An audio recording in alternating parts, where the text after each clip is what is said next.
Buenos días. Buenos días. ¿Qué tal? Buenos días, David, ¿cómo estás? Pues muy bien, gracias a Dios. Qué bueno. Esto sí se ve. Permítenos unos minutitos y empezamos, ¿sale? Sí, cuando tú digas. Gracias. ¿Sí se ve la pantalla? Sí se ve. Ok, la voy a poner en grande.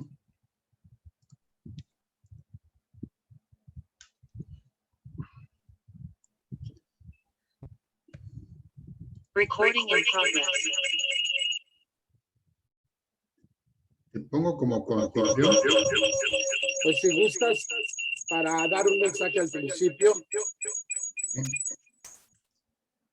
El tuyo es iPhone, ¿verdad? Exacto. Estás identificado como iPhone.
Ay, perdón.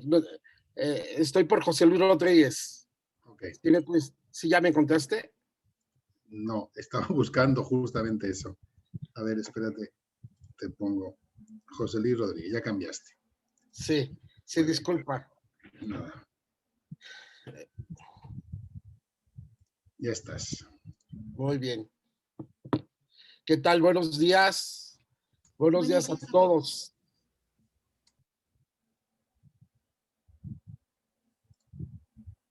Ay, Dios mío. Bien. Les agradezco su amabilidad, su día, el día de hoy, el estar puntuales en nuestra sesión de mística empresarial, que el día de hoy tenemos una plática realmente espectacular, extraordinaria, la mejor plática que he escuchado yo sobre la Sábana Santa, y por ello para mí es un altísimo honor y un agradecimiento infinito al profesor David Vegue Corbacho, que tuvo la generosa disposición de darnos hoy esta plática tan interesante sobre la Sábana Santa. Voy a hablar un poquito sobre su semblanza, que es bastante amplia. David Vegue Corbacho es licenciado en Filosofía y Letras por la Universidad Autónoma de Madrid, maestro en Filosofía y Teología por la Universidad Francisco Vitoria de Madrid, España, y doctor en Gestión Educativa por la Universidad de Anáhuac Mayap de Mérida, Yucatán, en donde él se encuentra en este momento, en el paradisíaco Mérida. Su experiencia profesional a nivel público ha sido de 5 años como profesor de escuelas públicas españolas de nivel secundario y bachillerato. Un gran reto realmente. Como conferenciante, desde 1998 ha impartido ponencias en España y México sobre temas filosóficos, teológicos, humanísticos y educativos. A nivel privado, desde agosto del 2000, trabaja como profesor de carrera en la Universidad de Anáhuac Mayap, impartiendo clases de humanidades para alumnos de licenciatura de todas las carreras y de todos los posgrados a nivel maestría y doctorado para programas de educación y humanidades. En esta misma universidad es coordinador de posgrados de humanidades, de la maestría en ciencias humanas, diplomado en grandes religiones, diplomado en mitos y realidades de la historia de la Iglesia, diplomado en arte religioso, diplomado en humanismo antiguo y curso de arte cristiano. Maestro, muchísimas gracias por estar con nosotros y pues estamos a tanto de escucharte. Muchas gracias. Pues muy amable, José Luis. y vamos a comenzar para aprovechar el tiempo, ¿verdad? Bien, esta plática de la Sábana Santa, que les aseguro es muy taquillera, la he dado durante muchos años, allá en España, aquí también. Incluso estamos en medios, ahora que con la pandemia. La he reformado, la reformo constantemente, la mejoro constantemente. Y miren, actualmente la llamo de esta manera. La llamo Pasión, Muerte y Resurrección de Jesucristo, Historia y Actualidad. ¿Por qué? Porque no es quedarse solo en el pasado, en la historia, sino que es analizar el pasado y lo que queda, el presente, actualizar todo esto que es muy importante para nosotros que nos llamamos creyentes y también para cualquier persona. Analizar el impacto de esta persona que llamamos Jesucristo. O sea, la historia, el pasado y la actualidad. Esto va a ser una meditación muy bella. Yo les invito a meterse profundamente en esta meditación sobre la pasión, muerte y resurrección de Cristo. En primer lugar, la pasión. Aquí tenemos un fresco, este es de Miguel Ángel Buonarroti, es la Capilla Sixtina, es el juicio final, la pared del fondo encima del altar donde celebra el Papa. Bien, en esta capilla está representada la historia del ser humano desde su creación por Dios hasta el fin del mundo, el juicio final.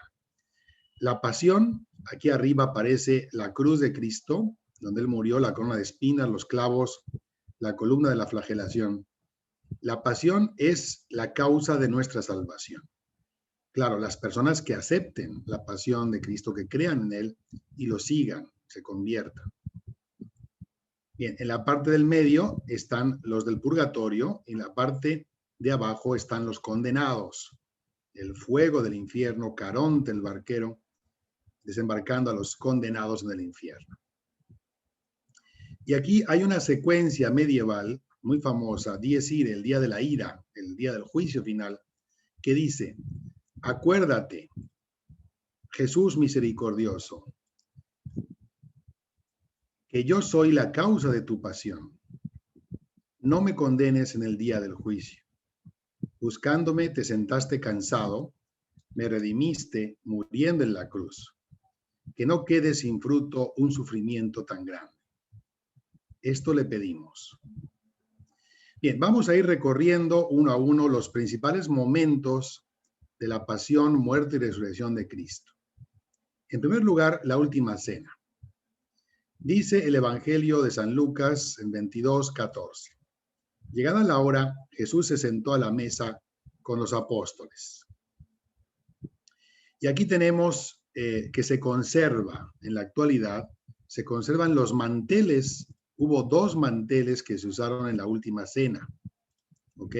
Y aquí tenemos al doctor John Jackson, exmiembro de la NASA, y su esposa Rebecca Jackson, experta en judaísmo, han averiguado que se usaron 2 manteles en la última cena, de lino puro, y se colocaron uno encima de otro en la mesa, según las costumbres judías antiguas.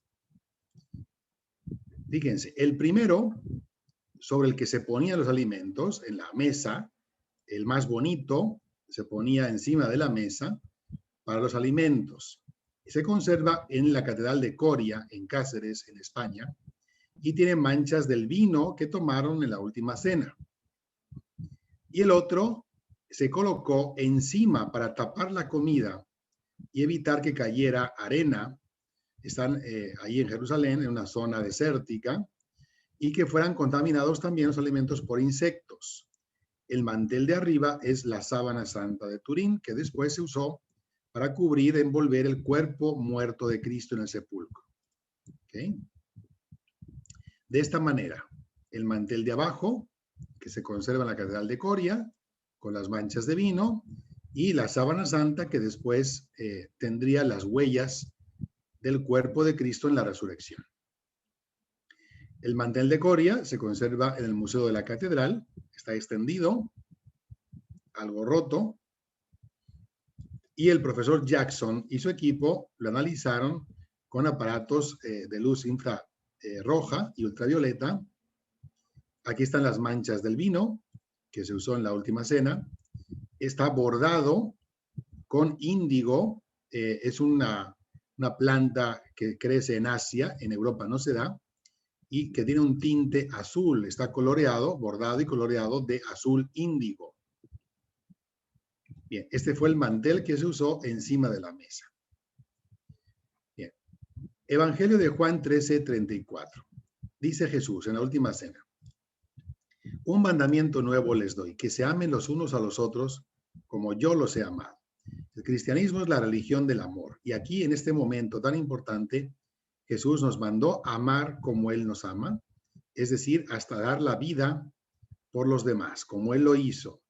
Y lo hicieron los primeros cristianos, y lo siguen haciendo muchos cristianos hasta el día de hoy, porque estamos en un país, México, donde después del periodista es la profesión que más matan, por decir la verdad, y publicar cosas sobre todo del narcotráfico, pero después el sacerdote, aquí en México actual, es al que más matan por ayudar a los demás y por decir la verdad, por querer cambiar las cosas. Bien, el lugar donde se celebró la última cena, el cenáculo, se conserva. Está en la planta alta, en el primer piso el monte Sión en Jerusalén. Se puede visitar incluso, los peregrinos. Es la primera casa, iglesia cristiana que se usó. Ahí se reunían los apóstoles, ahí celebraban la Eucaristía y ahí tenían sus reuniones episcopales. Aquí, Santiago el Mayor, que era familia de Cristo, fue el primer obispo de Jerusalén y aquí tenía su sede. En el interior, este es el interior del cenáculo de Jerusalén, se puede ver, se puede visitar. Tiene una estructura gótica, esto fue reformado después con las cruzadas. Es muy pequeñito, pero aquí fue la última cena. En la parte de arriba, tiene un piso superior, como un desván, está la sala de Pentecostés. Aquí recibieron los apóstoles al Espíritu Santo, encima del cenáculo. Bien, el cenáculo desde el año 966 fue ocupado por los musulmanes. ¿Se acuerdan que Mahoma vive en torno al 620? Conquista Arabia y a su muerte los musulmanes conquistan la zona también de Jerusalén. Por eso las cruzadas eran para recuperar los terrenos de Tierra Santa de Jesús que habían invadido los musulmanes. Bien, entonces los musulmanes finalmente lo convierten en una mezquita. Y en 1967 el gobierno de Israel, los judíos, después de la Segunda Guerra Mundial, regresaron a Palestina y se fueron adueñando y un judío compró el cenáculo a un musulmán. Tras la guerra Israel-Palestina es completamente judío, no es cristiano. De hecho, no se pueden celebrar misas en el lugar donde Cristo instituyó la Eucaristía. Solamente se permite muy pocas veces, con un permiso del gobierno israelí y una importante suma de dinero que dan algunos bienhechores, en dos ocasiones muy especiales. En el año 2000, Juan Pablo II celebró una misa ahí y el Papa Francisco en el 2014. Pero son las dos últimas misas que están permitidas. Generalmente aquí nada más se cobra la entrada y puedes visitarlo y te vas. No se permite ni rezar. Bien, vamos siguiendo el relato evangélico. Lucas 22, 14, 19, 20. Tomó pan Jesús y después de dar gracias lo partió y se lo dio diciendo: este es mi cuerpo, entregado por ustedes. Hagan esto en memoria mía. Después de cenar tomó la copa diciendo: este es el cáliz de la nueva alianza en mi sangre, que es derramada por ustedes. Esta es la institución de la Eucaristía. Fíjense qué curioso. Primero fue el sacrificio espiritual, sacramental, antes del sacrificio físico, que fue al viernes, al día siguiente, en la cruz.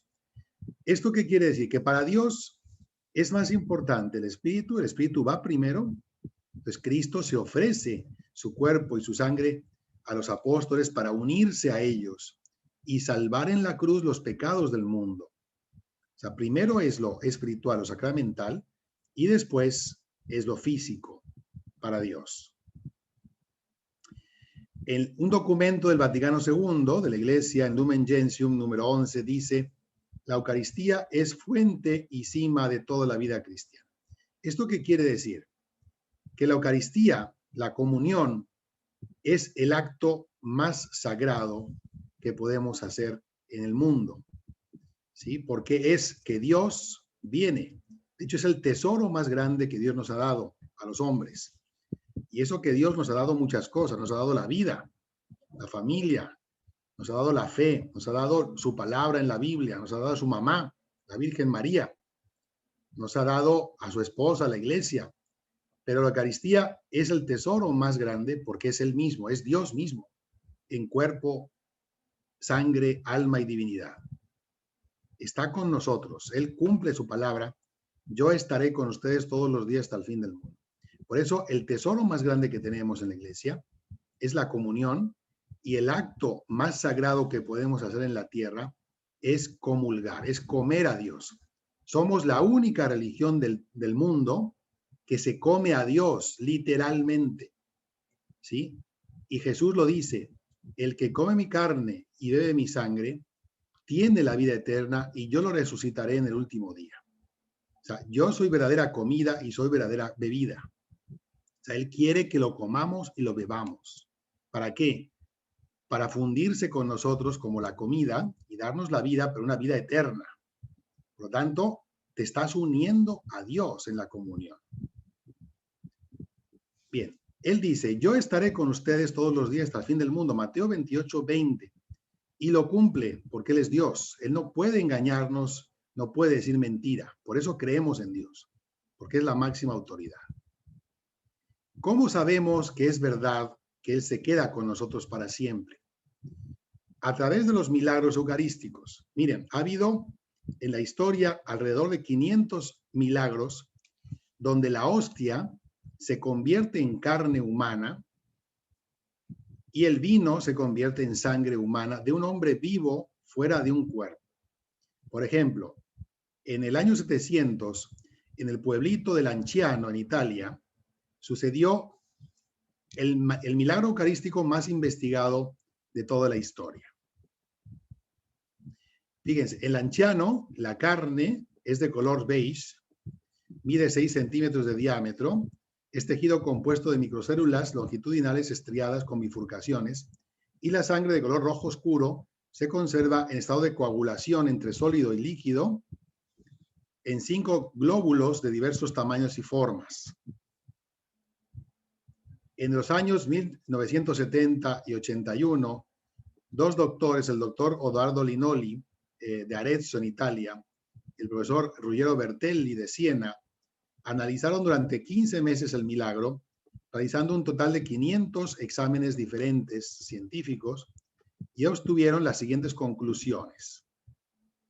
Primera, la carne es verdadera carne, no es otra cosa. La sangre es verdadera sangre. La carne y la sangre pertenecen a la especie humana. La carne corresponde a tejido muscular del corazón. Esto es impactante. La hostia es un corte transversal del corazón de Cristo. O sea, cuando tú comulgas, Cristo te da a comer un pedazo de su corazón. Y es un tejido vivo, latente, caliente, que exuda, que tiene todos los componentes de un corazón humano vivo. Por ejemplo, el miocardio, endocardio, nervio vago, ventrículo cardíaco izquierdo. La carne es un corazón completo en su estructura esencial. La carne y la sangre tienen el mismo grupo sanguíneo, ABRH positivo, idéntico al que está presente en la sábana santa de Turín, que es la tela que envolvió el cuerpo de Cristo en el sepulcro. 8. La sangre es fresca y mantiene sus propiedades. Fíjense, este milagro sucedió en el año 700. Después de 1300 años, está fresca. ¿Cómo se puede tener sangre fresca fuera de un cuerpo y después de tanto tiempo? 9. La carne y la sangre aparecen como recientemente extraídas de un cuerpo vivo y en estado natural por más de 1300 años. Bien, en los años 1976 y 80, estos análisis fueron corroborados por el Consejo Superior de la Organización Mundial de la Salud, la OMS, que ahora está viendo todo lo de la pandemia. Analizaron, investigaron este milagro del anciano y llegaron a unas conclusiones que se publicaron en Nueva York y Ginebra, declarando que la ciencia, consciente de sus límites, se detiene ante la imposibilidad de dar una explicación. Si la ciencia no puede explicar esto, esto es un milagro. ¿Cómo puede haber carne y sangre viva fuera de un cuerpo y además después de tanto tiempo? Bien, esto sucede en cada milagro eucarístico, que les recuerdo son como unos 500 en la historia. De hecho, el último sucedió aquí en Mérida, en Yucatán, en el año 2016 y está en estudio. Bien, el científico John Heller de la Universidad de Yale en Estados Unidos descubre que el grupo sanguíneo que está en los milagros eucarísticos, ABRH positivo, es el mismo que se encuentra en la sábana santa de Turín. Es la misma persona la que está en la Eucaristía y grabada en la sábana santa. Aquí tenemos otro milagro eucarístico. En Corea del Sur, una mujer llamada Julia Kim, católica, a partir de 1995, cada vez que va a misa y toma comunión, la hostia se convierte en carne y sangre, cruda. ¿Y qué hace? Pues se la come. Dice que está caliente, que está dulce. ¿Ok? Cada vez que va a misa sucede lo mismo y se puede ver. En una ocasión viajó al Vaticano, estuvo presente en una misa con el Papa Juan Pablo. El Papa le dio la comunión y sucedió el milagro también. Ahí está el Papa viendo el milagro. ¿Ok? Bien, esto es lo que sucede en algunas ocasiones. ¿Para qué? Para que Dios nos demuestre que es verdad, que está con nosotros hasta el fin del mundo y que estamos comiendo su carne y su sangre realmente. Nos da la vida eterna. Bien, este es otro milagro. En 2003, en Ostina, Florencia, en Italia, en las manos de un sacerdote, una hostia sangró. Y fíjense, la hostia la han metido en un ostentorio y está viva, está exudando, está sacando líquidos, emite vapor, tiene la misma temperatura de un cuerpo caliente, vivo, humano, ¿ok? O sea, es tejido vivo. Esto no se puede explicar para la ciencia. Lo que les decía, el último milagro eucarístico sucedió en Mérida en 2016, el 28 de agosto, celebrando misa de 11:30, el padre Ignacio Kemp en la capilla Villita de Guadalupe. Yo la conozco, es una capilla muy chiquita. Este padre es muy bueno, de hecho es el director de un albergue de alcohólicos y drogadictos. Tiene un carácter fuerte, pero pues es muy bueno, muy firme. Después de la consagración, todo el mundo se dio cuenta de que empezó a salir sangre del interior de la hostia. De hecho, la misa se paró. Se armó un revuelo tremendo. La gente ahí hablando, haciendo fotos, lo mandaba a redes sociales. Bueno, se armó un revuelo tremendo. Tuvo que parar la misa y el padre puso la hostia en una custodia y se dieron cuenta que la mancha de sangre sale, la hostia tiene un dibujo, tiene un relieve, y la sangre sale donde el lugar de la lanzada, del costado de Jesús sale la sangre y se puede ver perfectamente, sale del interior del pan, del interior de la hostia. ¿Cómo puede salir sangre del interior de una hostia de pan? Bien, el señor arzobispo de Yucatán mandó enseguida reservar la hostia, la metieron en un relicario para mandarla a un investigador, el doctor Gustavo Castañón, que es un investigador de Ecuador, es el máximo especialista de estas investigaciones de hostias sangrantes, y lo lleva a laboratorios de otros países, a varios laboratorios, y todos confirman lo mismo que hemos visto con la hostia del anciano. sangre y carne viva fuera de un cuerpo con el mismo grupo sanguíneo. Es la misma persona. Bien, el cáliz. El cáliz que usó Jesús en la última cena se conserva, el Santo Grial. Se conserva en la Catedral de Valencia, en España. Es una taza, es lo que vemos arriba, una taza hecha de ónice, es una piedra preciosa, transparente, translúcida, sin asas, plana. Esta fue la que usó Cristo en la última cena. ¿Cómo lo sabemos? Actualmente le hicieron, bueno, en la Edad Media le hicieron unas asas y una base para que sea más alta y poder manejarla en la misa, pero fue la parte de arriba que mide 7 centímetros la que usó Cristo en la última cena. Lo demás es posterior. Bien, tenemos cuadros como este de Juan de Juanes, donde está el mismo cáliz en la última cena. Aquí se puede ver mejor la parte de arriba. Tiene un golpe, de hecho se ha caído varias veces. De hecho tiene toda una trayectoria histórica de aventuras, como de Indiana Jones, efectivamente. Bien, el canon romano, ¿cómo sabemos que es del siglo I, que es de Cristo? Porque el canon romano, que es el texto de la misa que se usaba en el siglo I y que contiene las oraciones de Pedro, el Papa, los apóstoles para la misa, antes de la consagración del vino, dice: el Señor Jesús, tomando en sus santas manos este cáliz, o sea, este concretamente, el Papa, durante los primeros siglos celebraba misa con el mismo cáliz de Cristo, con la copa de arriba. ¿Ok? El Papa lo conservó en Roma durante muchos siglos, por lo que es considerado un cáliz papal. Solamente el Papa puede utilizarlo en la misa. De hecho, las dos últimas veces que lo usaron fue Juan Pablo II en el año 82 y Benedicto XVI en el 2006, cuando fueron a Valencia, en España. Bien, vamos a la oración del huerto de Getsemaní después de la última cena. Dice el Evangelio de Lucas 22, 39, 41, 42, 44. Salió Jesús, como de costumbre, al huerto de los olivos. Se alejó como a un tiro de piedra y arrodillado oraba: Padre, si quieres, aparta de mí este cáliz, pero no se haga mi voluntad, sino la tuya. Entró en agonía y oraba con mayor insistencia. Su sudor se convirtió en gotas de sangre que caían hasta el suelo. Bien, nos vamos a fijar, además de la agonía que tenía Jesús, que sabía, estaba viendo todo lo que le esperaba al día siguiente, la muerte, la tortura. Dice que era tanta su agonía que sudó sangre. Esto en medicina es conocido como hematidrosis, del griego haima, sangre, e hidrosis, sudoración. Esto sucede a menudo con personas que están sometidas a una tensión extrema, personas que sufren muchísimo, sobre todo psicológicamente.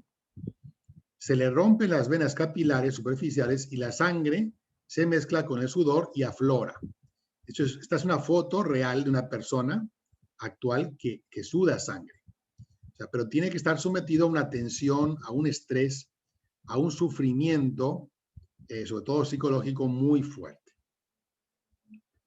Bien, se conserva la túnica de Jesús, la sagrada túnica que vistió Jesús hasta su muerte, que se la tejió la Virgen María de una sola pieza, dice el Evangelio, en la ciudad de Argenteuil, en Francia, y el doctor en genética Gerard Lucot descubrió en 1998 una carga histamínica elevada, consecuencia de la hematridosis o manchas de sangre como las de la sábana santa de Turín, el mismo grupo sanguíneo, y derrame de gotas de sangre por todo el cuerpo como efecto de la hematidrosis. Vamos al lugar. En Jerusalén se conserva la Basílica de Getsemaní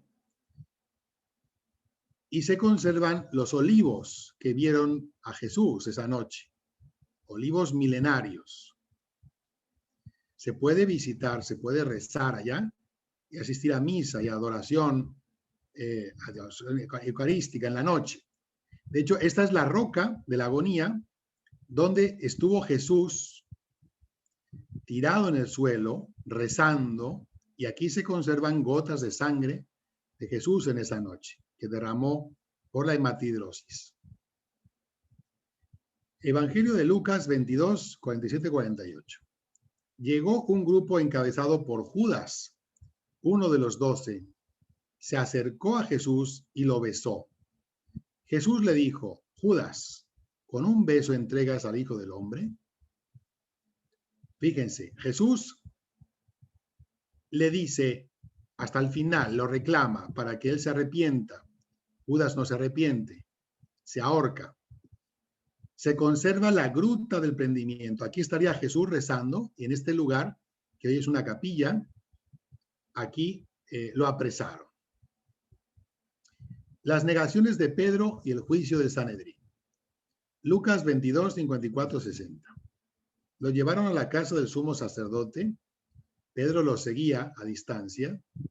Prendieron un fuego en medio del patio y se sentaron alrededor.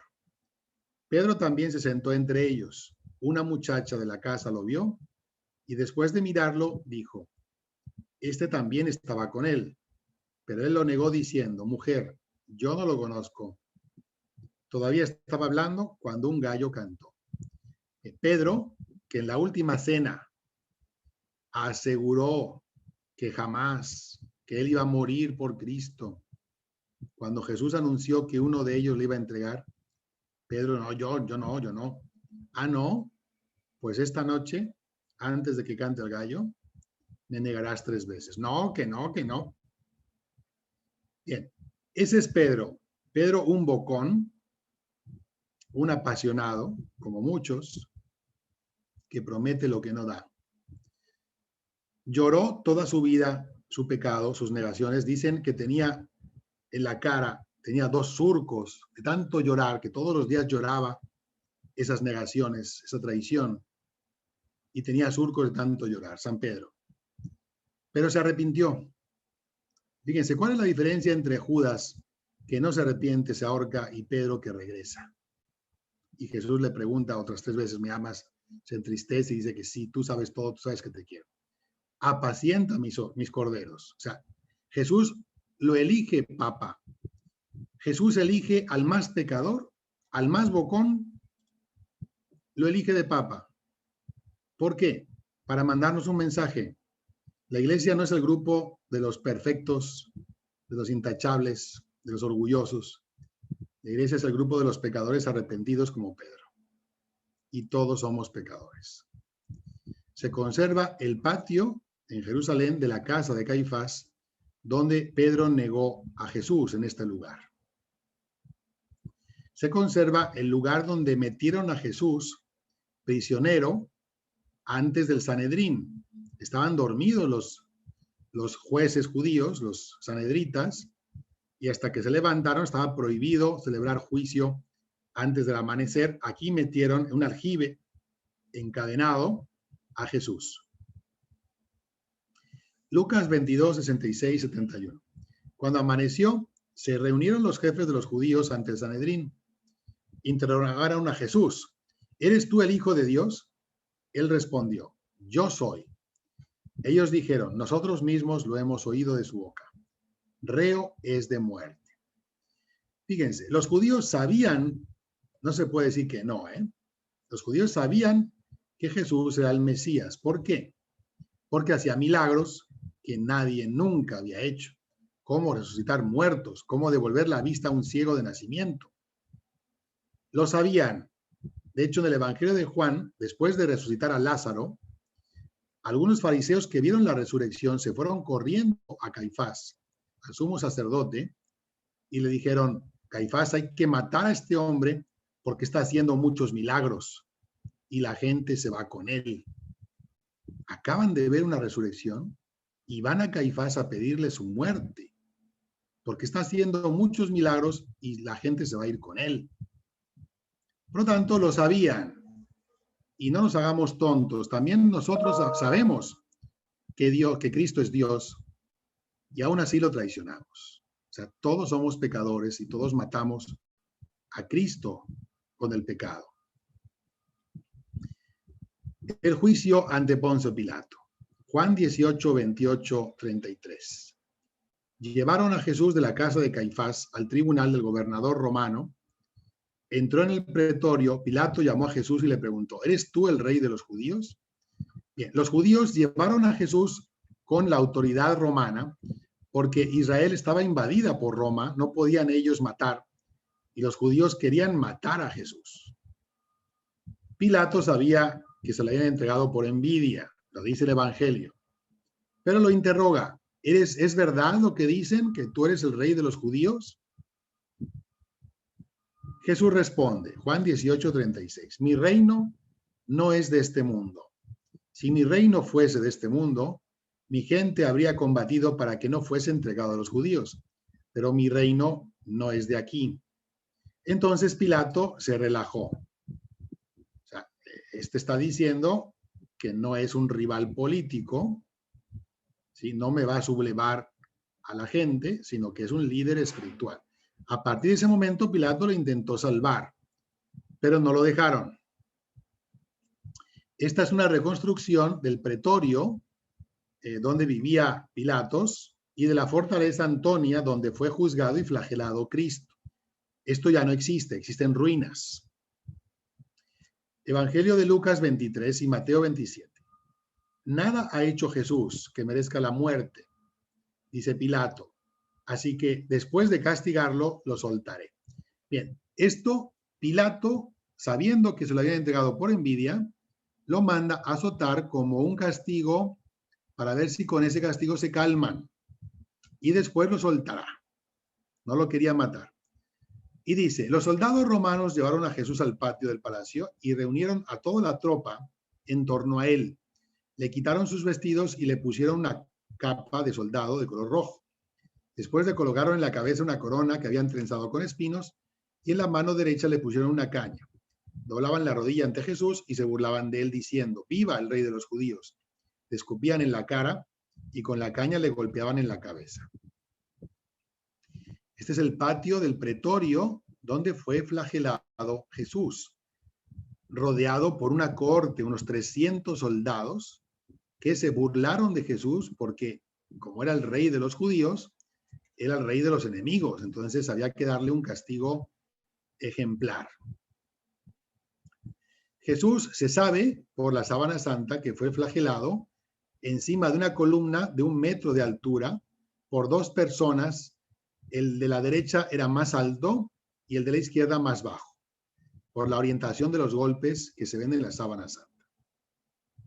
Estos fueron los instrumentos usados en la flagelación. Bien, si ustedes han visto la película de La Pasión de Mel Gibson, la escena de la flagelación es la escena más fuerte.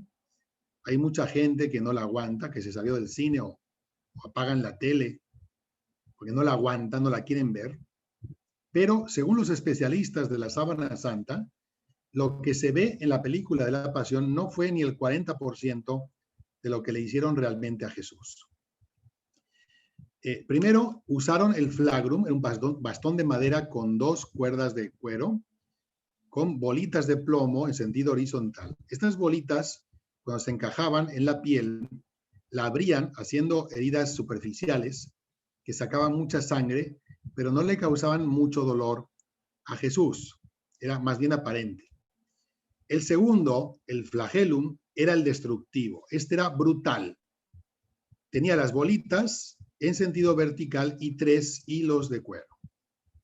Este era tremendo, porque este instrumento se metía en el interior, desgarraba los músculos completamente, se encajaba, se enredaban los huesos, había que estar jalando para desencajarlo. Este instrumento soltaría pedazos de carne al aire, le dejaría huecos completamente en el cuerpo de Jesús. Y los romanos golpearon hasta que se cansaban, no tenían límite en los golpes. Este es un fotograma de la película de la Pasión. De esta manera, el flagellum se debería encajar y soltar pedazos y dejarle abiertos varias partes de su cuerpo. Jesús tiene flagelos, tiene golpes de flagelo en todo su cuerpo, desde los pies, los tobillos, hasta los pómulos, hasta el rostro, por los brazos, por todas partes. Esta es una reconstrucción que hace el doctor Joseph Miklik de Rusia de la orientación de los golpes. Este doctor dice que Jesús al sexto, séptimo golpe se tuvo que desmayar porque los golpes iban sobre todo en la columna vertebral, el centro nervioso del cuerpo humano. Tuvo que sentir tanto dolor que se tuvo que desmayar de dolor. Y este doctor encontró en la sábana santa la urea, el ácido úrico, la orina humana. Y dice que los soldados romanos, para despertar a Jesús de su desmayo, se le orinaron encima a Jesús y con ese dolor se despierta y siguen golpeando. Imagínense la tremenda humillación que sufrió Jesús.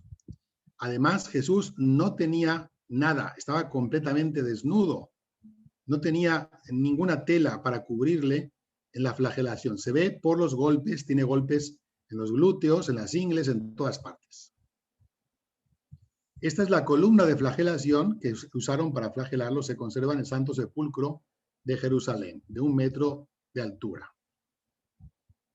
A veces dejaban al descubierto las entrañas y algunos morían. De hecho, el 90% de las personas flageladas por los romanos se morían en ese momento. Jesús fue del 10% que aguantó. Era muy fuerte Jesús físicamente.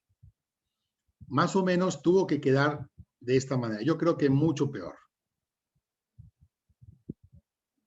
El doctor Robert Bauchlin, patólogo de Los Ángeles, contabiliza 372 heridas de flagelación en todo el cuerpo de Cristo.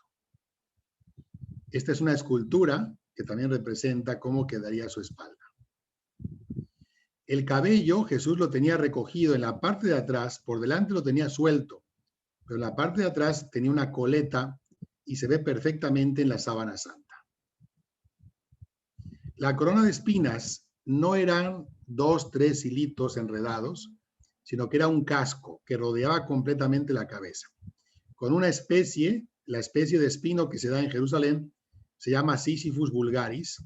Es un espino que tiene espinas tan largas como un dedo, duras, agudas. De esta manera, Jesús tuvo que tener el cabello y toda la cara y el cuerpo bañado de sangre por efecto de la corona de espinas.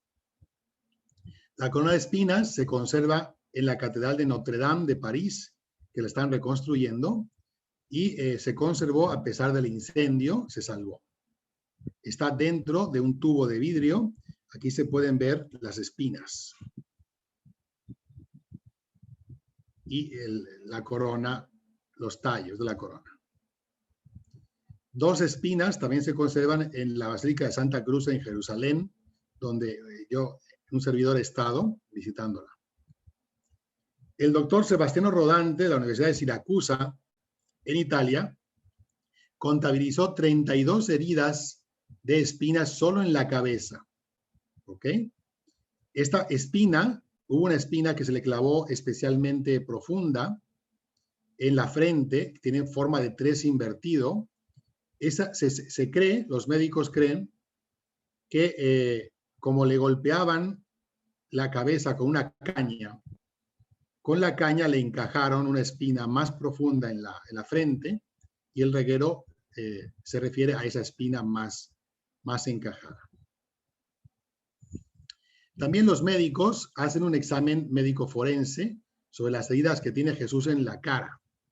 Bien, tiene todo el cabello, lo tiene tan lleno de sangre que está apelmazado y la sangre al contacto con el aire se quedó tieso, se quedó rígido. El cabello está rígido por la parte del frente. Tiene una ceja, la ceja izquierda la tiene partida, seguramente de un bastonazo o un puñetazo, le partieron la ceja izquierda. Tiene el ojo izquierdo cerrado, como aparece en la película de la Pasión, de los golpes y puñetazos que le dieron. Tiene el tabique nasal, lo tiene desviado, seguramente también de otro puñetazo o bastonazo, o cuando cayó con la cruz. Si a ustedes les quitan, les rompen el tabique nasal, duele muchísimo, te desmayas de dolor y hay un derrame muy fuerte de sangre sobre la boca. Tanto Jesús tuvo que tener bañada de sangre toda esta zona. El pómulo derecho lo tiene rasgado, o sea, un latigazo le rasgó este pómulo. Los labios los tienen hinchados de los golpes también, los puñetazos, y tiene un pedazo de la barba arrancado, el pedazo izquierdo. Esta es una escultura que hizo un escultor español de Sevilla, Miñarro, para representar cómo estaría Jesús después de la flagelación. En la nuca, aquí tiene perforaciones de la corona de espinas, porque Jesús tuvo la corona de espinas hasta en la cruz. Por lo tanto, tuvo que chocarse con la corona de espinas en la cabeza, en la parte de atrás, y encajarse más y sacar más sangre. Aquí está la coleta del cabello recogida en la parte de atrás. Esta es la corona y los efectos en la sábana santa. Bien, la imagen de la sábana santa analizada en 3 dimensiones con un holograma revela la presencia de 8 espinas. Jesús tiene enredadas en su cabello 8 espinas de la corona que no se las quitaron. Cuando lo enterraron rápidamente y se quedaron enredadas en su cabello 8 espinas. Evangelio de Juan 19. Otra vez salió fuera Pilato y les dijo: aquí os lo traigo, para que veáis que no hallo en él ningún crimen. Entonces salió Jesús fuera, llevando la corona de espinas y el manto rojo. Pilato les dijo: aquí está el hombre, exe homo. Se lo enseñó para que tuvieran piedad y lo soltaran después de la flagelación. Pero las autoridades gritaron: crucifícalo. Entonces Pilato intentó soltarlo a través de Barrabás, que era un asesino que había matado a romanos. Las autoridades prefirieron a Barrabás y a Jesús pidieron su muerte.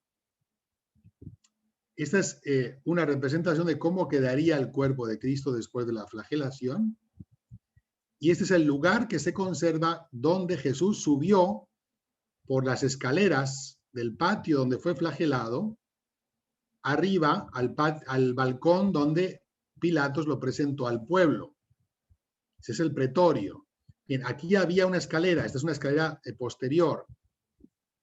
Jesús subió por esta escalera, la escala santa, son una escalera de 28 peldaños de mármol que fueron desmontados uno por uno y se los llevó Santa Elena, la mamá de Constantino, se los llevó a Roma y están de Jerusalén a Roma, están en la Basílica de San Juan de Letrán en Roma. Se puede visitar y se pueden subir los escalones de rodillas por el mismo lugar donde Jesús subió derramando su sangre. De hecho, las gotas de sangre que cayeron, perforaron, entraron dentro del mármol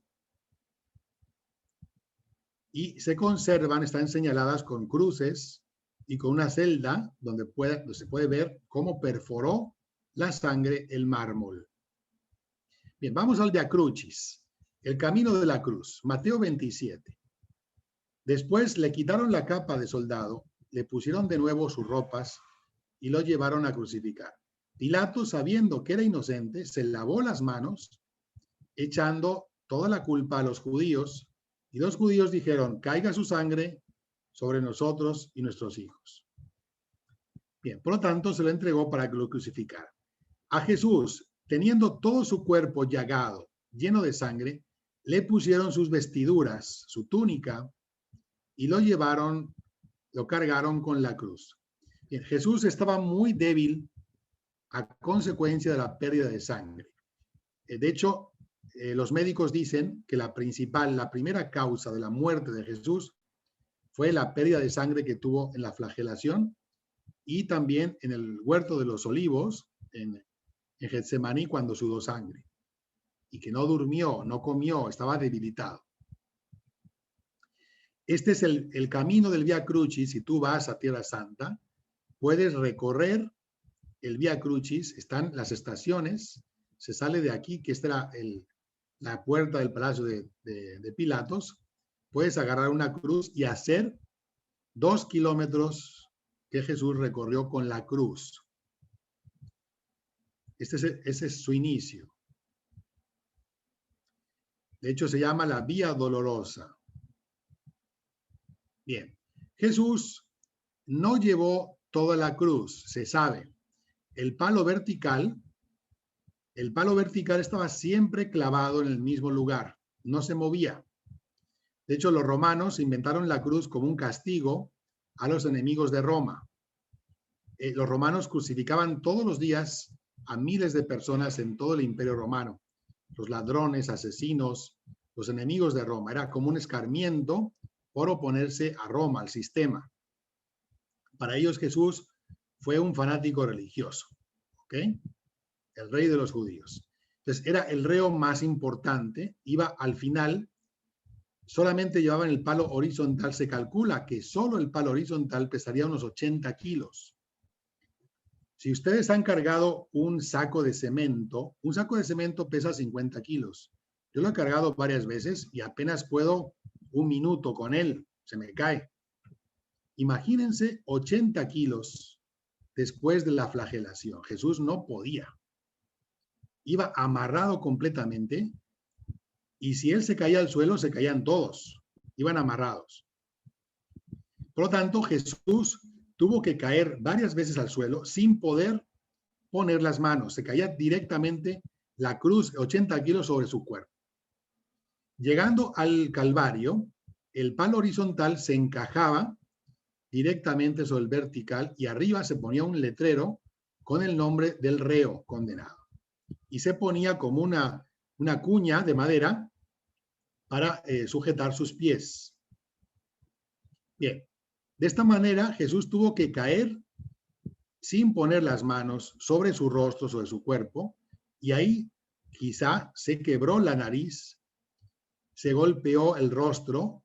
De hecho, tiene en la sábana santa de Turín hay restos de la tierra, de las piedritas pequeñas que se encajaron, que se pegaron a la sangre, al cuerpo y se conservan ahí pegadas en la sábana. Son las mismas que pertenecen a la tierra, a la piedra de Jerusalén. Bien, luego está la Verónica. Según la tradición, esto no aparece en la Biblia, aparece en la tradición, el conocimiento cristiano comunicado de siglos. Una mujer llamada Verónica, Berenice, tiene dos nombres, compadecida de Jesús. Se dice que era la hemorroísa a la que Jesús le curó los flujos de sangre. Entonces se convirtió, se hizo cristiana, siguió a Jesús hasta el final y compadecida de Jesús le tendió un pañuelo y en ese pañuelo se estampó milagrosamente el rostro de Jesús en sangre. Este pañuelo se conserva. La primera noticia es que habla del pañuelo de la Verónica, está en las actas de Pilato, atribuidas a Nicodemo en el siglo II. Este que están viendo es el rostro de Mano Pello, o el paño de la Verónica, que mide 17 por 24, que se conserva en Mano Pello, en Italia, y el doctor Giulio Fanti, profesor de Ingeniería en Mecánica y Térmica en la Universidad de Padua, demuestra que no es una pintura. De hecho, este rostro, comparado con el rostro que aparece en la sábana santa, es idéntico. Es la misma persona. Bien, el travesaño, que es lo que cargó Jesús, Jesús lo cargó mayormente encima del hombro derecho, como solemos, en el hombro derecho, que es el más fuerte. A consecuencia de cargarlo sobre el hombro derecho con la pérdida de sangre se quedó más bajo.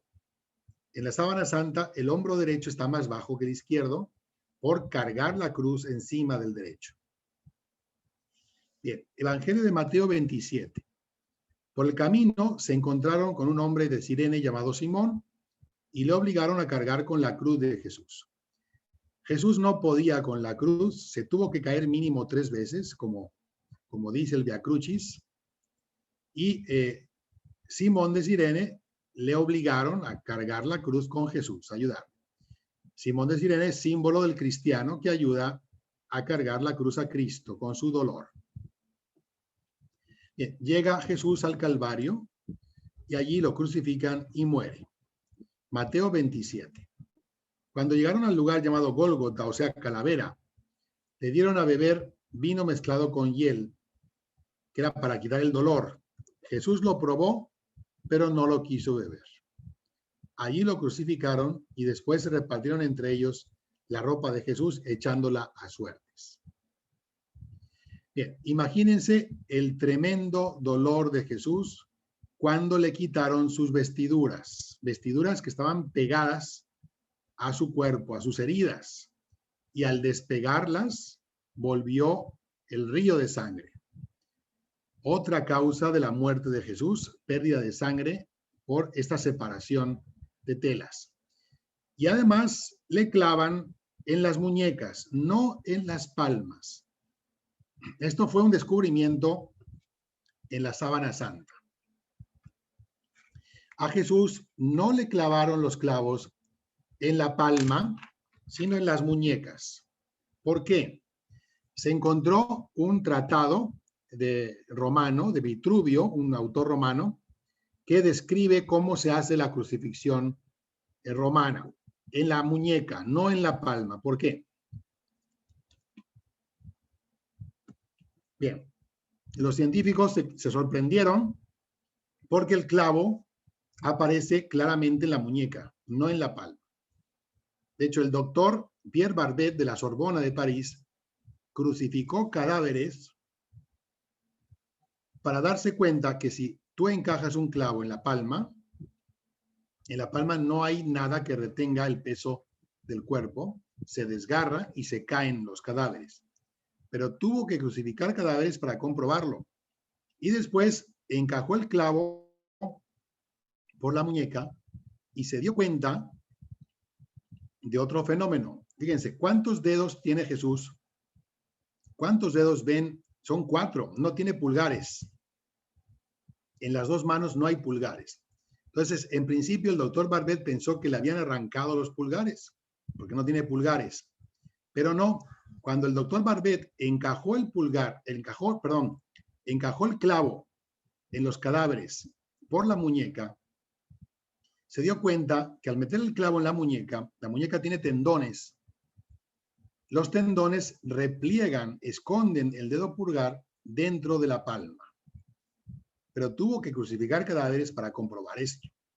Jesús tiene pulgares, no se los quitaron, y están escondidos dentro de la palma.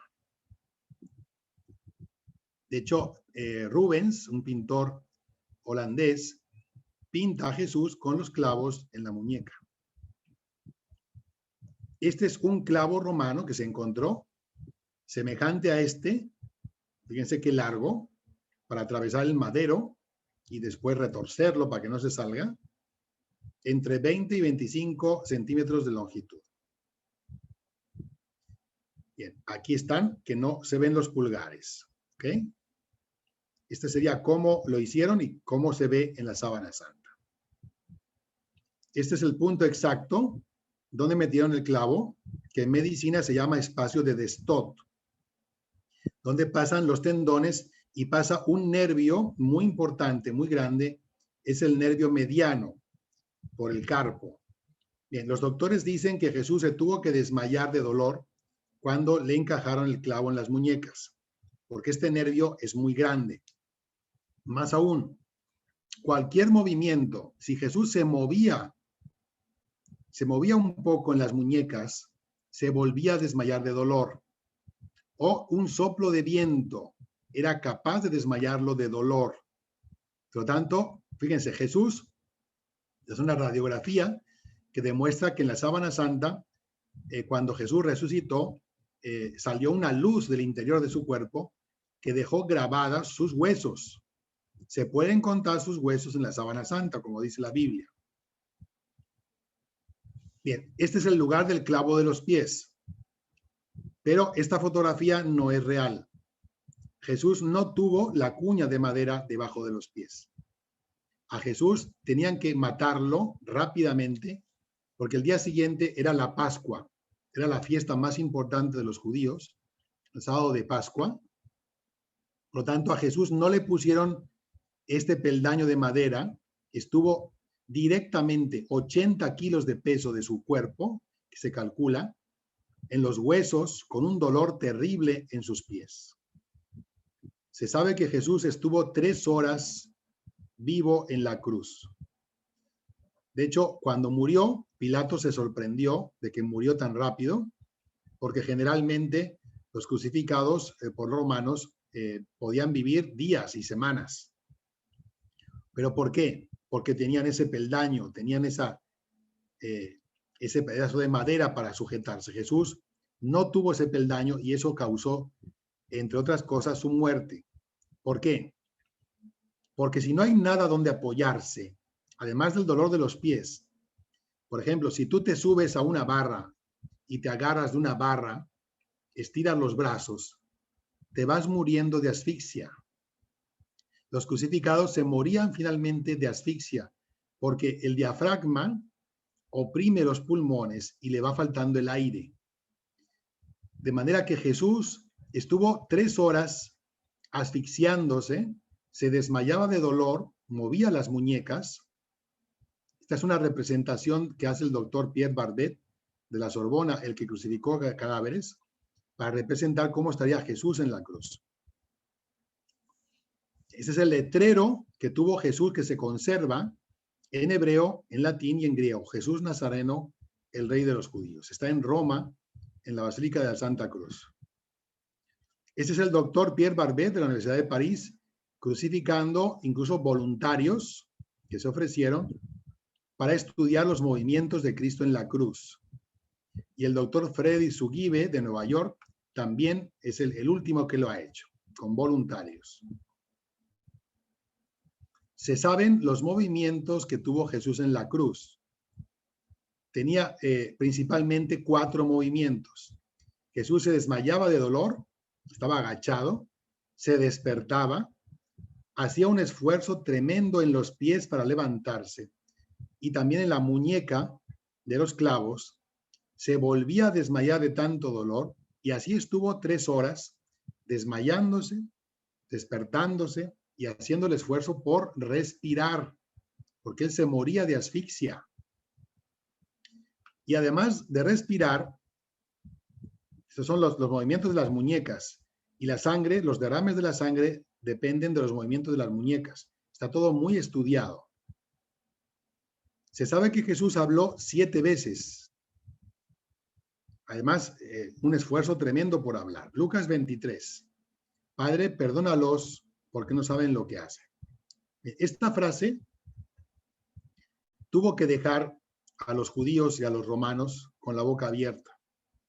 Además de que lo estamos matando, pide perdón a Dios por nosotros. Con esto ya tuvieron que quedarse pensando, muy preocupados. Lucas 23, el buen ladrón. El buen ladrón le dice, acuérdate de mí cuando llegues a tu reino. Y Jesús, yo te aseguro que hoy estarás conmigo en el paraíso. Tan buen ladrón que se robó hasta el cielo. Juan 19, 26. Jesús, dándose cuenta de que su mamá se iba a quedar sola, se la encomienda a su discípulo, Juan, y le dice a ella, mujer, he ahí a tu hijo, y a ella, he ahí, a él le dice, he ahí a tu madre. Los teólogos dicen que a partir de ese momento, Jesús nos dio a María como nuestra mamá en la persona de San Juan. Y San Juan se quedó el resto de la vida de María cuidando de ella, vivían juntos. En Jerusalén se conserva la casa donde vivieron y en Éfeso, en Turquía, también, donde ella murió y resucitó y fue asunta al cielo. Bien, Mateo 27, 46. Cuando Jesús, dicen los teólogos, estuvo a punto de morir, llegó un momento en que Jesús vio todos los pecados del mundo. Jesús cargó con todos los pecados del mundo y se sintió pecado, se sintió lleno de pecado, abandonado por Dios. Y fue cuando exclamó un salmo de la Biblia, Dios mío, ¿por qué me has abandonado? Se sintió abandonado por Dios. En Juan 19, 28, antes de morir, dice, tengo sed. Bien, dicen los evangelios que un soldado agarró una esponja empapada en vinagre y se la tendió, pero Jesús no quiso beber. Bien, los médicos dicen que Jesús debía tener una sed tremenda porque a consecuencia del derrame de sangre al cuerpo de Jesús le sobreviene una fiebre de entre 42 y 45 grados de fiebre, además de sangrado, sudoración y sed. Se moría físicamente de sed. Pero los teólogos dicen que no era una sed física, era una sed de amor, una sed de compañía, de almas. ¿Ok?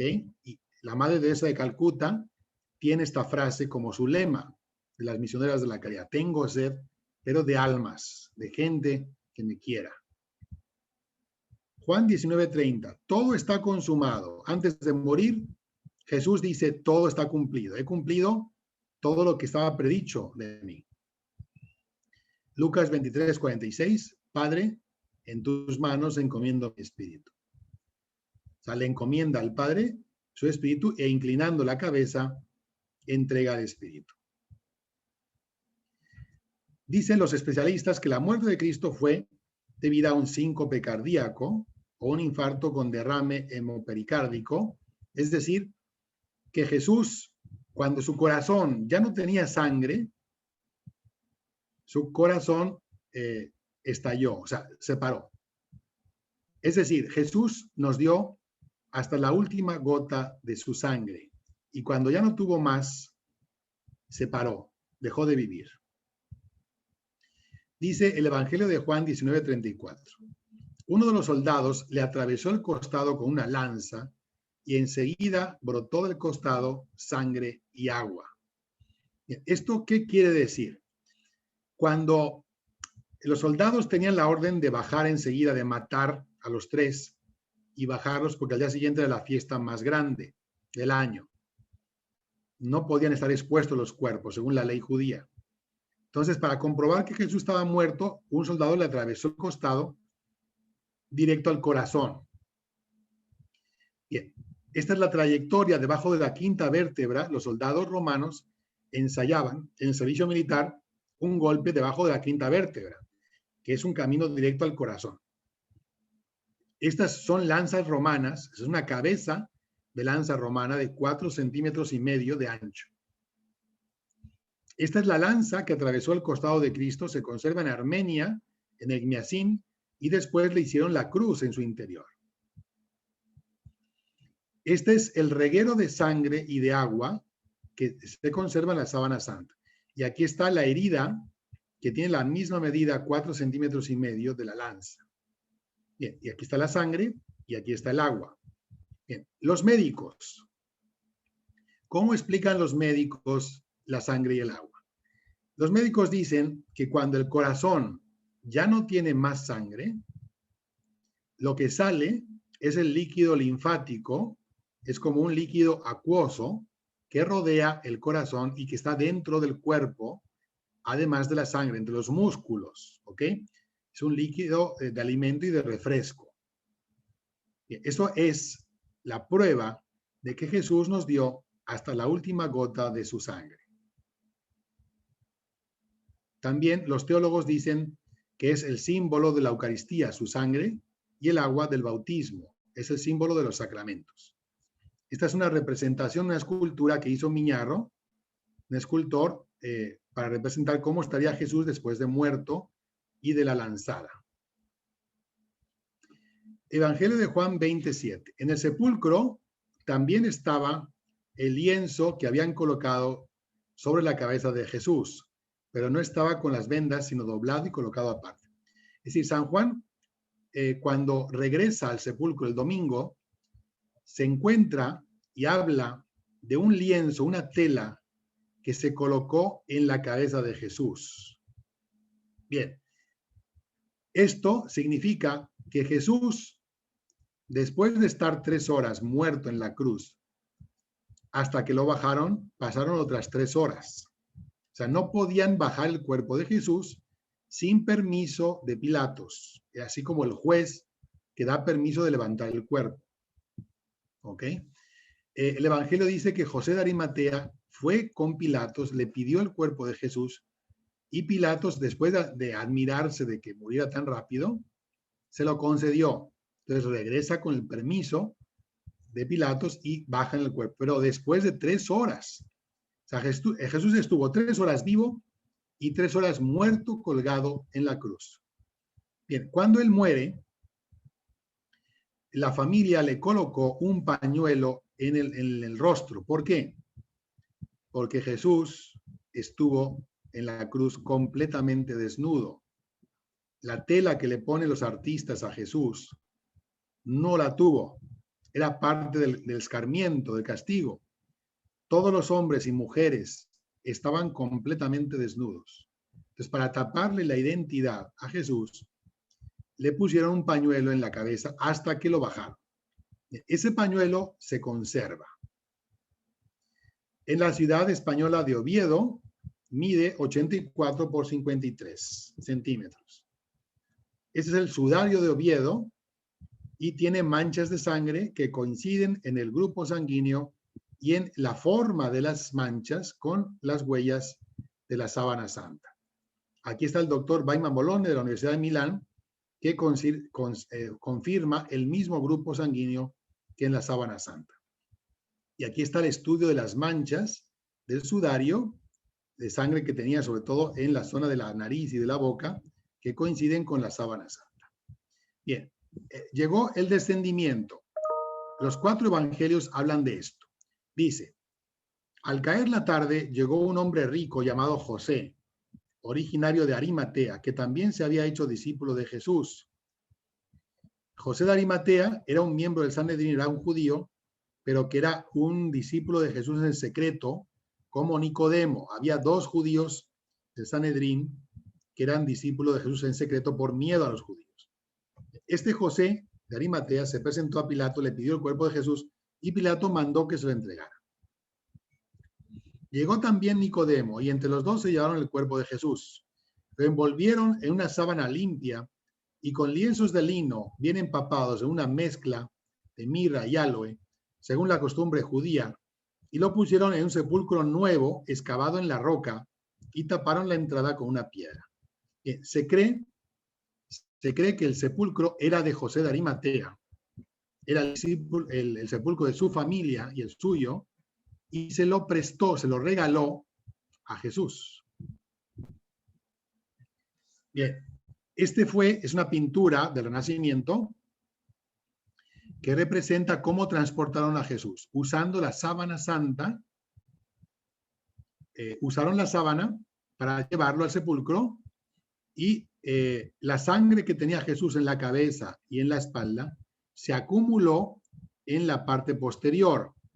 Esta es la explicación de por qué en la sábana santa Jesús tiene un reguero de sangre que por la parte de atrás lo cruza de parte a parte por el transporte con la sábana. Este es un sepulcro judío que se conserva hasta hoy a las afueras de Jerusalén del siglo I. Parecido a este sería el sepulcro de José de Arimatea, donde metieron a Jesús, con una losa rodante a la puerta. Bien, según la doctora Bárbara Fralle, paleógrafa e historiadora italiana, la ley romana ordenaba enterrar en una fosa común a los reos condenados a muerte. O sea, Jesús tuvo que haber sido echado, su cadáver, a una fosa común, con cal viva.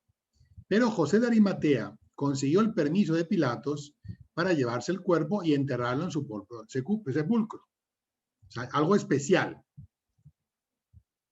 Bien, cuando llegan al sepulcro, una persona, no sabemos quién, agarró a Jesús de los pies y dejó grabadas sus huellas dactilares en los pies de Jesús, en sangre. Y por lo tanto, la sábana santa no puede ser una pintura, porque tenemos las huellas dactilares de la persona que lo agarró por los pies y se quedaron grabadas en sangre. No es una pintura como algunos dicen en los programas, una pintura de Leonardo. Leonardo lo hizo todo, ¿ok? Bien, este fue el movimiento de los pies de Jesús en la sábana santa. Los pies se movieron, se fueron recorriendo y dejaron las huellas de la sangre en varios lugares de la sábana. Bien, a Jesús no lo limpiaron, no les dio tiempo, porque tenían que enterrarlo antes de las 6 de la tarde, porque cuando se ponía el sol, estaba prohibido para los judíos estar fuera de su casa. Y empezaba el día siguiente, era el sábado de Pascua, estaba prohibido trabajar y caminar en los días de sábado. Bien, a Jesús lo colocaron encima de la piedra de la unción, que se conserva en el Santo Sepulcro de Jerusalén, y aquí lo envolvieron en la sábana. El padre Francis Filas, un sacerdote jesuita de Estados Unidos, de la Universidad de Loyola de Chicago, descubrió que a Jesús le pusieron 2 monedas, una en cada ojo, para cerrarle los ojos. Ray Downing, un experto en tecnología digital de Estados Unidos, representa: Jesús murió por la asfixia, murió con la boca abierta y con los ojos abiertos. Entonces, para cerrarle la boca, le amarraron un pañuelo en sentido vertical y le amarraron el nudo debajo de la barbilla. Se puede ver en la sábana. Y para cerrarle los ojos le encajaron 2 monedas. Esta es la moneda que tiene Jesús en el ojo derecho. Ampliando muchas veces sale esta moneda. Bien, esta moneda tiene 74 puntos de coincidencia con un leptón. Bien, si ustedes, por ejemplo, en la Anáhuac, yo soy trabajador de la Anáhuac, profesor, para entrar y salir tenemos un sistema de huella dactilar y marcamos la entrada y la salida. Bien, cuando tú pones tu huella dactilar, la máquina, la computadora, para reconocer la huella dactilar, también la policía, para reconocer la huella dactilar de un criminal, por ejemplo, se reconoce como válida cuando tiene 20 puntos de coincidencia. Con 20 puntos de coincidencia es esa persona. Bueno, pues esta moneda tiene 74 puntos de coincidencia. O sea, es un leptón. Un leptón, identificado por un numismático, un experto en monedas, Mario Moroni, italiano, es una moneda que fue acuñada por Poncio Pilato en la Judea del siglo I. Es una moneda de bronce muy pequeñita, era la de menos valor, así como una moneda de 10 centavos. De hecho, es la moneda que se menciona en los evangelios, que dio la pobre viuda, la que dio todo lo que tenía. Esa monedita pequeñita es la que tenía Jesús en sus ojos. Esa moneda se conserva en el Museo Británico de Londres. Se sabe que fue acuñada por el procurador Poncio Pilato entre los años 26 y 36 después de Cristo. Y tiene una inscripción de Tiberio César, el emperador. Bien, luego, en la sábana se ha hecho una reconstrucción de todas las heridas que tiene Jesús. Tiene todo el cuerpo masacrado. Tiene todo el cuerpo llagado, desde la punta de los pies hasta la punta de la cabeza. Se reconstruye, esta es una escultura del cuerpo lleno de heridas, más de 700 heridas. Bien. De esta manera fue colocado en el sepulcro, en un nicho. Bien, y la colocación fue, dicen los 4 evangelios, que lo envolvieron. No solo lo taparon, lo cubrieron, no, fue envuelto. Esa fue la palabra que usan, el verbo, envolver. Lo envolvieron como un paquete, incluso con vendas en sentido horizontal para amarrarlo, ¿ok? Que no se saliera. Bien. No lo rasuraron, eso lo iban a hacer el domingo, porque no tuvieron tiempo cuando lo entierran. No lo limpiaron por ser la víspera de la fiesta más importante y tener que estar en casa antes de la puesta de sol. Bien, de esta manera está el cuerpo de Cristo completamente desnudo. Se puede ver muy bien en la sábana santa. Y de esta manera fue envuelto y traspasaron las heridas, la sangre, la sábana. Bien, el análisis de 3 dimensiones de la sábana revela que tiene una cuerda, una soga, que usaron para amarrarle las manos, porque Jesús murió con rigidez cadavérica. Le tuvieron que doblar los brazos y con las sogas la amarraron a la cintura. También se ve una botellita. Las mujeres tenían prisa y dejaron dentro de la sábana una botella de ungüento. Bien, este señor, el doctor Abinoam Danim, es un judío, no es cristiano, de la Universidad Hebrea de Jerusalén. Descubre que a Jesús le metieron flores entre su cuerpo y la sábana santa, le colocaron flores. Esto es muy parecido a la tilma de Juan Diego, ¿verdad? De hecho, se dice que la tilma de Juan Diego y la sábana santa son equivalentes con la imagen sagrada de Jesús, la sábana, y de la Virgen, la tilma de Juan Diego. Bien, este doctor comprobó que en la sábana santa hay polen de plantas ya extinguidas de la zona de Jerusalén en primavera, justamente cuando Jesús muere, y de plantas que existen en la zona de Edesa, en Turquía y en Constantinopla, que fueron los lugares donde la sábana pasó después. Y estas plantas las corrobora con otras telas. Y descubre que Jesús tiene flores, le pusieron flores, sobre todo en el rostro. Esto se cree que las mujeres, cuando fueron camino del sepulcro, llevando el cuerpo, fueron arrancando flores y se las metieron entre el cuerpo y la sábana. Bien, son flores de la especie Anthemis bromoeleri, que son una especie de margarita que hasta el día de hoy se da en Jerusalén en primavera, en abril, para un poco demostrar que fue en Semana Santa. Bien, vamos con la resurrección. Mateo 28, 1, 4. Pasado el sábado, al alba del primer día, el domingo de la semana, María Magdalena y la otra María, la de Cleofás, fueron a visitar el sepulcro. De pronto hubo un gran temblor. El ángel del Señor bajó del cielo, se acercó, rodó la piedra del sepulcro y se sentó en ella. Su aspecto era como del relámpago y su vestido blanco como la nieve. Al verlo, los guardias se pusieron a temblar y se quedaron como muertos. Bien, esta frase, y de pronto hubo un gran temblor, yo la pongo de otro color para remarcar el momento de la resurrección. Hubo un gran temblor.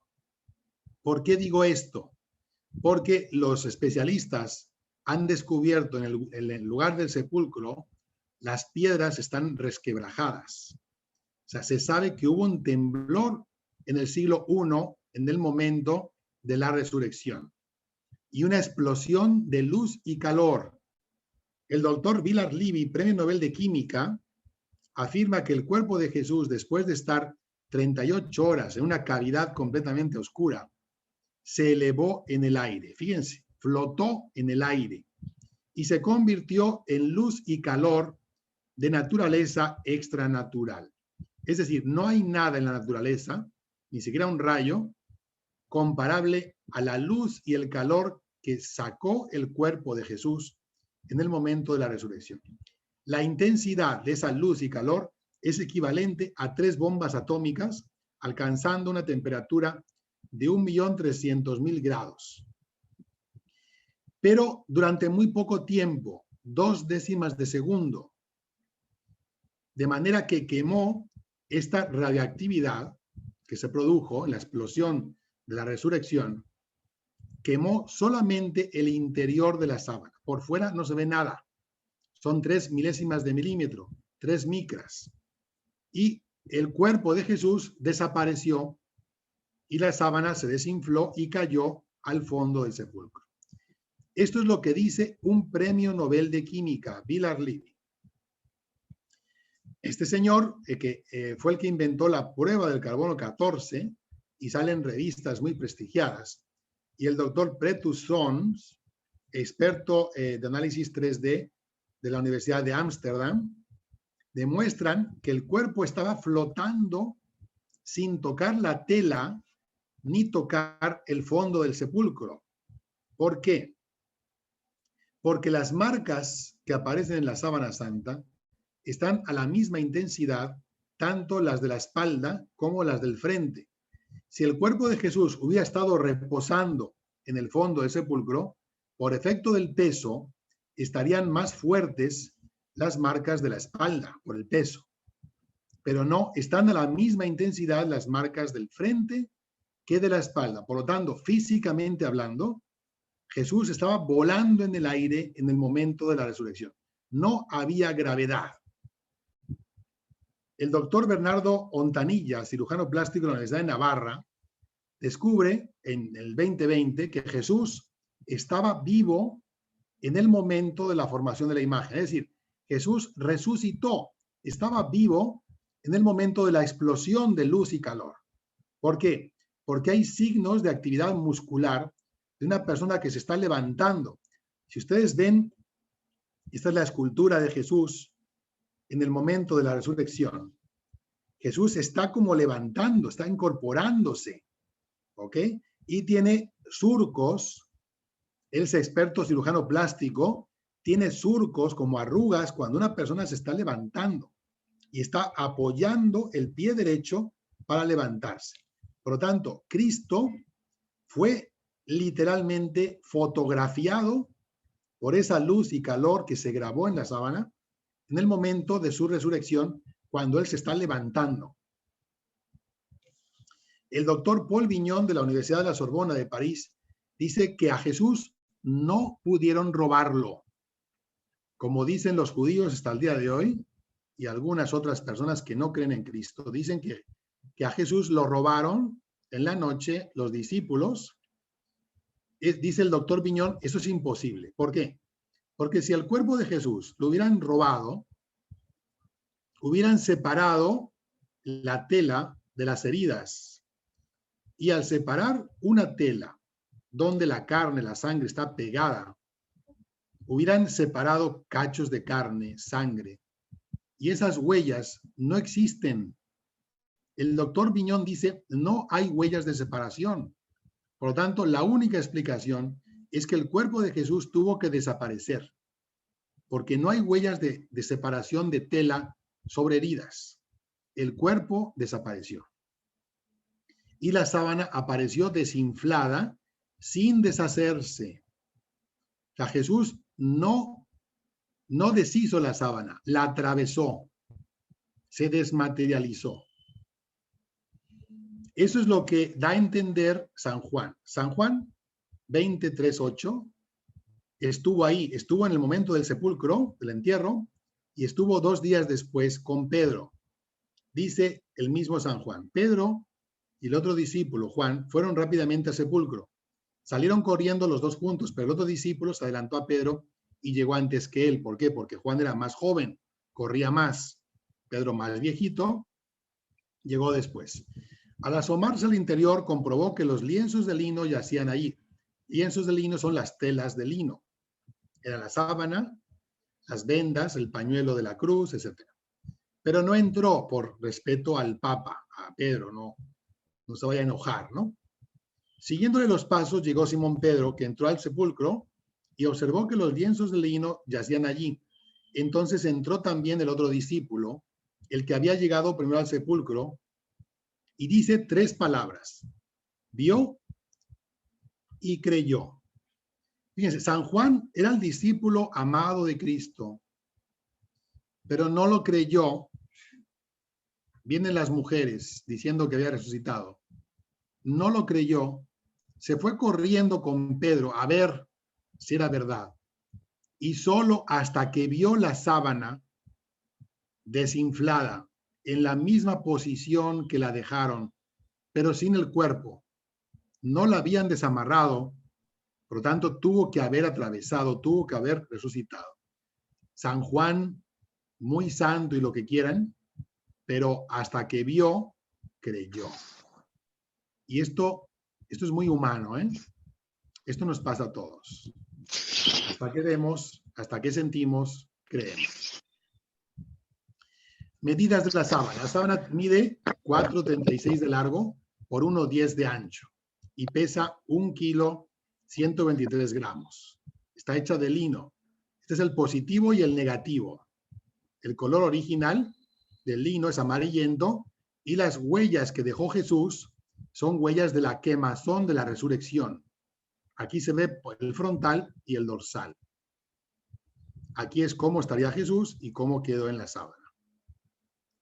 Este es el positivo y el negativo. Bien, esto fue otro descubrimiento, el positivo y el negativo. Cuando se inventa la fotografía, un fotógrafo, Secondo Pia, que era abogado, se compró una cámara de fotos muy costosa y en 1898 le hizo la primera fotografía de la Sábana Santa. Y cuando fue al laboratorio y reveló el negativo, se dio cuenta que la Sábana Santa es un negativo fotográfico. ¿Eso qué quiere decir? Al día siguiente la noticia estaba en la prensa mundial. La Sábana Santa es un negativo fotográfico. ¿Eso qué quiere decir? Bueno, ahora ya no existen los negativos, salvo algunas fotografías artísticas. Bien, la digital, ¿no? Pero antiguamente se hacía la película, se revelaba. Este es el positivo. Y se dieron cuenta, fíjense, que cuando el cuerpo de Jesús sacó luz y calor en la resurrección, la sábana se convierte en una película fotográfica que dejó como una especie de fotocopia grabada solo en el interior de la sábana. En el exterior no se ve nada. ¿Sí? Por lo tanto, la Sábana Santa en sí misma es un rollo fotográfico que grabó la impresión de la luz del cuerpo de Cristo. Es una luz extranatural, no se conoce nada parecido, ¿ok? En 3 dimensiones. De manera que al revelar la foto en negativo, este es el negativo fotográfico, en este negativo se puede ver cómo estaba Jesús en el momento de la resurrección, rodeado de oscuridad. Jesús estaba en el sepulcro a oscuras y su cuerpo estaba brillando, estaba echando luz por todas partes, hasta por sus heridas. De manera que esta que estamos viendo en el negativo fotográfico es el verdadero positivo. Así estaba Jesús en el momento de la resurrección. Y el positivo fotográfico es el negativo, es el reverso de cómo estaba Jesús. Esto es admirable y fue lo que a los científicos de todo el mundo les llamó la atención para meterse a estudiar, a investigar la Sábana Santa. No se ha encontrado nada igual. Esa es la parte del rostro y del pecho de Cristo en la sábana. Bien, vamos terminando la plática. Bien, hasta ahora hemos visto la historia y la actualidad de Cristo. El pasado, los documentos del siglo I, de los testigos que lo vieron morir y resucitar, y hemos visto los rastros que quedan en la actualidad, lo que queda de aquello. Y vamos terminando la plática con una reflexión espiritual. Yo les pregunto a cada uno, y a mí también, si esto lo hizo Cristo por mí, que me dio todo, me dio la vida, la familia, su palabra, la Biblia, su esposa, la iglesia, su carne y su sangre en la Eucaristía, me dio a sí mismo, me dio la vida eterna, me dio la última gota de sangre en su corazón. ¿Qué voy a hacer yo por él? Yo que me digo creyente, yo que me digo cristiano, seguidor de Cristo, ¿no voy a hacer lo mismo? ¿Qué nos diría la Virgen María? Esta es una pintura hecha por un artista mexicano de Guadalajara, Alejandro Jasso Esquivel. ¿Cómo nos miraría María después de morir Jesús? ¿Con odio? ¿De matar a Jesús con el pecado? Yo creo que no, nos miraría de esta manera, con amor. Y nos diría esto, que es una frase de María en la Biblia. Hagan lo que Él les diga, no ofendan a mi hijo, que ya está muy ofendido, dijo en Fátima. Hagan lo que Él les diga. ¿Y dónde está lo que Él nos dice? En la Biblia. La Biblia es el único libro escrito por Dios. Es la carta de amor de Dios al hombre, donde nos dice lo que tenemos que hacer para salvarnos y salvar a nuestros seres queridos. ¿Nos interesa? ¿Hemos leído la Biblia? ¿Vamos a pasar nuestra vida sin leer la Biblia? O al revés, la Biblia va a ser nuestro libro de cabecera, ahí junto a la cama. De hecho, en muchos hoteles ahí está. y la vamos a leer para irnos a dormir pensando en Dios y tener un buen sueño. Si tú hicieras eso, si tú leyeras un capítulo de la Biblia diario y te comprometes a hacerlo todos los días, un capítulo diario, tardarías 2 años en leer la Biblia. A ver quién agarra ese reto, ahora que estamos en época de retos. Reto de Dios que te lanza. Y terminamos con Jesús. Jesús nos dice, sígueme. Jesús está vivo, resucitó. Murió y resucitó y te dice, sígueme. Este es un retrato que un autor, un pintor armenio llamado Agemian hizo sobre la sábana santa. Posiblemente estamos viendo el auténtico rostro de Cristo. En la sábana santa, Jesús no parece torturado. Esto también llama la atención. Una persona a la que le hicieron de todo, tiene una solemnidad, tiene una paz, tiene un amor divino. Con esto también demuestra que es Él. Bien, y terminamos con un poema de una poetisa latinoamericana, chilena, que le escribe un poema al Cristo del Calvario. En esta tarde, Cristo del Calvario, vine a rogarte por mi carne enferma, pero al verte mis ojos van y vienen, de mi cuerpo a tu cuerpo con vergüenza.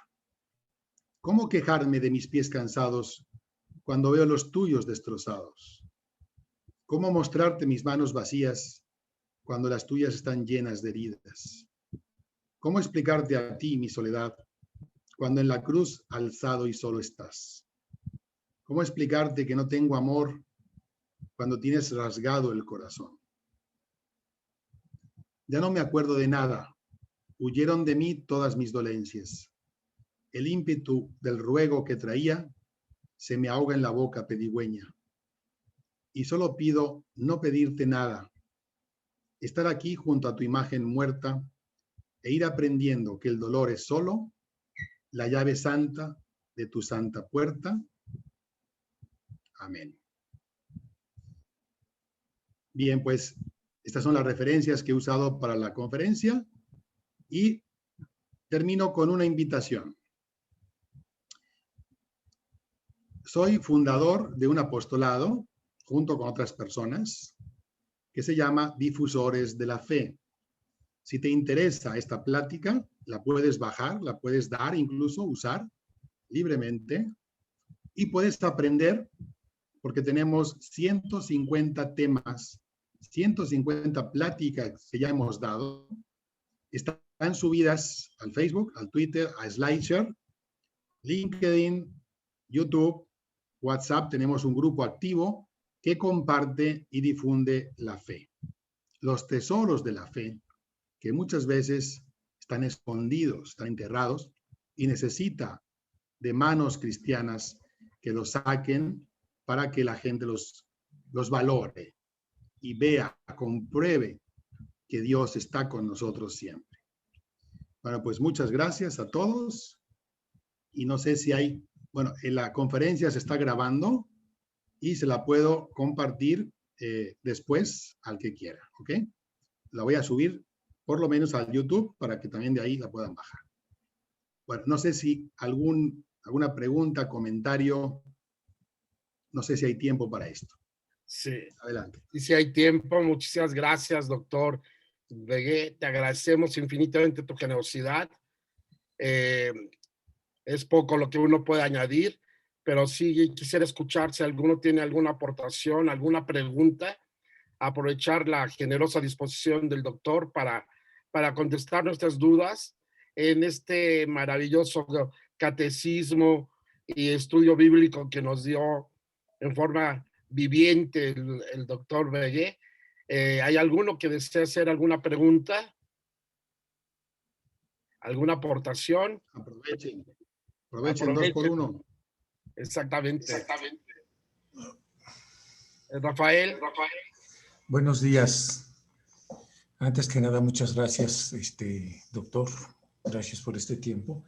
Yo quisiera no hacer ninguna pregunta, sino agregar nada más una cosa, y es que Dios nos quiere tanto que deja muchas huellas para que podamos encontrarlo. ¿Sí? Entonces, para poderlo encontrar, muchas veces lo único que hace falta es tener pues, la disposición de ver estas huellas y tener cierta curiosidad de investigar, de seguirlas, de encontrarlas, ¿no? Entonces, pues es una invitación a que pues, sean un poco curiosos. Hay una frase que dice, vengan y vean qué bueno es el Señor. Yo, hablando de mi experiencia, puedo decirles que es una frase cierta y ojalá los demás puedan en algún momento de su vida, los que no han tenido la oportunidad, de probar. Prueben para que puedan conocer y puedan gozar y disfrutar de la presencia de Dios en sus vidas. Así Gracias. Es, ahora que lo comentas, Rafael, pues ese fue el salmo que se leyó en la boda de mi esposa y mía. Hagan la prueba y verán qué bueno es el Señor. Y el otro día, la semana pasada, tuvimos una conferencia de un doctor italiano que está en Costa Rica. Él es de humanidades y es excelente profesor. Y nos dijo, hubo muchas preguntas de los alumnos con él, es muy simpático, muy amable. Y nos dijo, pues mira, yo vengo de un pueblito de Italia. Si yo jamás hubiera pensado que hubiera viajado a tantos países, porque se lo rifan, se lo rifan a conferencias y a clases. Y vino aquí a México, a Campeche, estuvo unos años ahí. Yo pensaba que en Campeche, pues aquí me quedo a vivir. Pues no, me están invitando a Costa Rica, a otros países, estoy muy activo. Dice, yo jamás hubiera pensado que Dios me hubiera regalado tantas cosas. Efectivamente. O sea, Dios nos sorprende. Si tú te dejas abandonar, te dejas llevar por Dios, Dios te entrega 100 veces más y la vida eterna. O sea, es increíble, es una aventura y eso es lo que entienden los santos, la Virgen, los santos entienden que como Dios no hay nadie y que es apasionante, es una aventura dejarse llevar por Dios. Muchísimo más que la tuya, que tus planes, ¿no? Muy bien, adelante, no sé, ¿alguien más José Luis López alzó la mano. Mi querido José Luis, ¿sí? Por favor, adelante. Bueno, primero quiero dar las gracias porque está muy buena toda la disertación. Y bueno, yo sí leo la Biblia y lo que me he dado cuenta es que cuando uno pone en acción los mandamientos que vienen ahí escritos, son para beneficio de uno mismo. Y pues nada más dar las gracias por esta conferencia. Muy bien, y yo me pongo a sus órdenes por si quieren replicar esta plática, que ya la he dado varias veces, pero si tienen algún grupo, apostolado, parroquia, otro lugar, pues adelante, ¿eh? O si quieren otro tema, o con otras personas, tenemos un grupo ahí de difusores que pueden perfectamente. A mí me viene la frase que les puse en el anuncio del Papa Pío XI, ¿no? Al ver este estudio vemos que esas huellas solo valen más que toda la investigación histórica juntas. Y pues también me conmueve el pensar que... Así es, yo no, en la Sábana Santa y en la Pasión. Así es. Y me conmueve que yo no quería dejar pasar desapercibido el día de Corpus Christi, porque es el segundo año que por desgracia, por lo del COVID, no pudimos hacer nuestra procesión con el Santísimo a la oficina. Y hoy Dios nos ha regalado infinitamente esta visita de nuevo a través de tu exposición, doctor. Muchas gracias, porque de verdad hoy Cristo nos visitó en nuestras casas con tu plática. Me hace recordar Juan 6:56, el que come mi carne y bebe mi sangre permanece en mí y yo en él. Y pues esa promesa de Mateo 28:20, ¿no? Yo estaré con ustedes todos los días hasta el fin del mundo.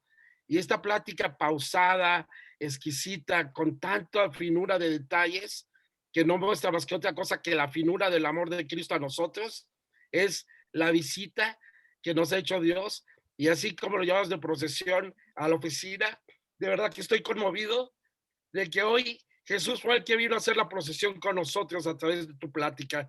Muchas gracias, de verdad, David. Te agradezco de corazón. No sé si hay alguna otra aportación. Muchas felicidades a todos los compañeros. Alejandro Moreno, alzó la mano, por favor, Alejandro. Bueno, muy buenos días. Muchas gracias, David. De verdad que una conferencia maravillosa. Más que una disertación científica, fue un momento de meditación. Y yo sí te quería tomar la palabra. No sé si después José Luis o a través de cómo lo podemos hacer. Porque ya que nos dice, José Luis tiene una frase que me encanta que dice que cree más más que en los derechos reservados, en los derechos compartidos. Entonces, sí me gustaría tomarte la palabra para ver en qué otros lugares pudiéramos distribuir, compartir esta plática. Muy bien, cuando tú quieras. Gracias. De hecho, les puedo compartir mi correo. Por favor. Chat. A ver. Bueno, es David con minúscula, porque siempre salta la mayúscula. Exacto. Ahí está. Y ahí estoy a sus órdenes. Y como tú dijiste, José Luis, pues con esto de la pandemia, a pesar de que sí ha habido muchas pruebas y pérdidas de todo tipo, pero también Dios nos quiere dar un mensaje, ¿no?